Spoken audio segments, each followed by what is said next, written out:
Hello and welcome to another Analysis Behind the News, where we provide the perspective that you can use to help save American liberty and independence. Today we have two action items for you, so please stay tuned.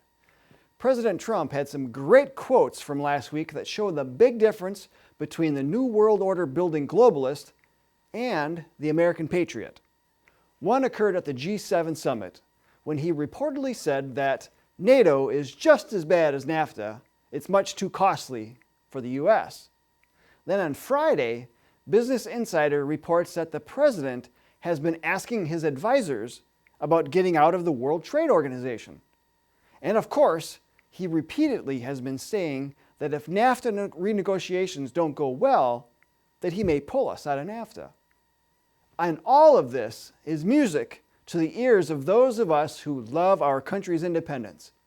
And in the world of liberty versus tyranny, you're either protecting American independence or you're giving it away. And since Independence Day is coming up this week, we thought it prudent to give you some additional background about how the New World Order uses these international organizations. So, jumping right into it. Back in 1959, we published a news magazine called American Opinion. In the June issue, we wrote, "All Americans who have been keeping tabs on subversive activities well know that one major aim of our enemy is to have us surrender our sovereignty as an individual republic to the control of foreign governments through international organizations." Now, let us repeat that key principle: to have us surrender our sovereignty to the control of foreign governments through international organizations. Now, our founder, Robert Welch, gave us an example of this in 1957 from his own One Man's Opinion magazine. Now, this is the year before he founded the John Birch Society. So he writes, "There is nothing the Kremlin wants more than to have the United States pool its money, its military strength, and its sovereignty in international organizations, whether they be the United Nations, NATO, the ILO, or what have you. For then other nations, and in the case of NATO, 14 other nations, can help us to spend our money and to dissipate our strength while they make our decisions for us." And he went into further detail in 1972 in the August issue of our member bulletin, when he wrote, "Stalin clearly planned and prophesied, for instance, the strategy of having individual nations first surrender segments of their independence and sovereignty to regional supragovernments such as NATO. Other possible blocks in this mosaic would be CETO, which did not yet exist when Stalin died but was in line with his thoughts, and CETO was what got us into the Vietnam War. Moving on, the common market is now being converted into a political superstate, and the common market is now the European Union, which, again, remember, now this is back in 1972, so he foresaw the European Union coming into power. And the third is Atlantic Union, as now being so zealously promoted, which is even to this day being promoted through the Transatlantic Trade and Investment Partnership, or TTIP. And Mr. Welch continues, "Some parts of this plan, of course, have already been put into effect with insidious force, as Walter Lippmann so gleefully boasted years ago, and as Senator Robert Taft had warned in advance. It was the limitations imposed on our armed forces in Korea by NATO which made it impossible for even so able and patriotic a general as MacArthur to have any chance of winning that war. The first great surrender by the United States of a substantial part of its control over its own affairs had not been made to the United Nations itself, but to a regional agency of the United Nations.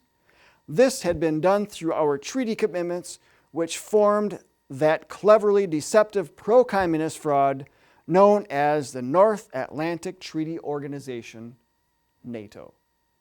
Yet, there were some who argued that some of these international organizations were being used as a defense against communism. In the member bulletin of July 1961, Mr. Welch wrote against the idea that the Marshall Plan, the United Nations, and NATO were actually defenses against communism. He wrote, "We think that the United Nations is now rapidly becoming the fifth communist internationale. Nor have we forgotten